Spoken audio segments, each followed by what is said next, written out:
মাগো আমি বুড়ো হয়ে গেছি, আমি কোনো কাজ কাম করতে পারি না, আমার দুগো ভিক্ষে দাও। আপনি খারান মুই আইতেছি। আরে জীবনটা আর কত কিছুই দেহার আছে। এই নেন মাসিমা। মাগো তুমি আমারে 500 টাকা দিলা, তোমার মনটা তো খুব বড়। আপনি এই দে পেট ভরে যা মন চাই খাইবেন। তোমার কথায় আমি খুব খুশি হয়েছি। তোমার লাগি একটা উপহার আছে, এই নেও।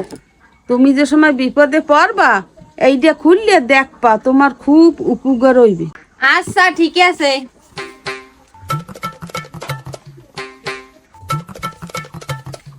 ও বৌদি খারাপ মোরদাতে যে সুদের টাহা আনলাই, সুদের টাহা তো দেওয়ার কোনো নামগন্ধ নাই। টাহা দিয়ে পায়খানা উড়তে পারছো, বাজার দিয়ে মাছ কিনে এনে খাইতে পারো, আর মোরে দেখলে পলাই পলাই বেড়াও। ভাই এখন তো টবাবের মধ্যে চলি, তোমার টাকা কিস্তি উঠেই দিয়ে দি মনে। দুই একদিনের মধ্যে জানো মোর টাহা সুদে আসলে দেওয়া হয়, আনাল কিন্তু আতালের গরু থাকবে না।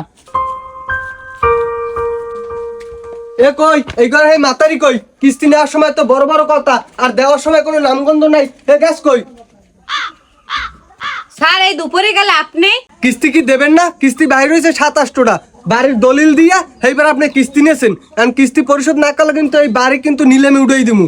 স্যার মোরে আর 2 মাস সময় দেন, মুই সব টাকা পরিশোধ করে দেবো। অত শত বুঝি না, 2 মাস না 1 মাস সময় দিলাম, জানি সব কিস্তি পরিশোধ করা হয়।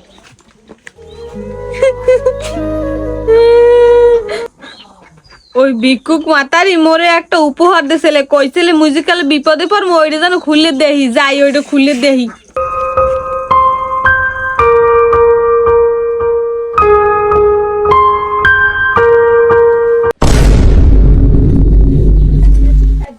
ভিক্ষা করে খাও।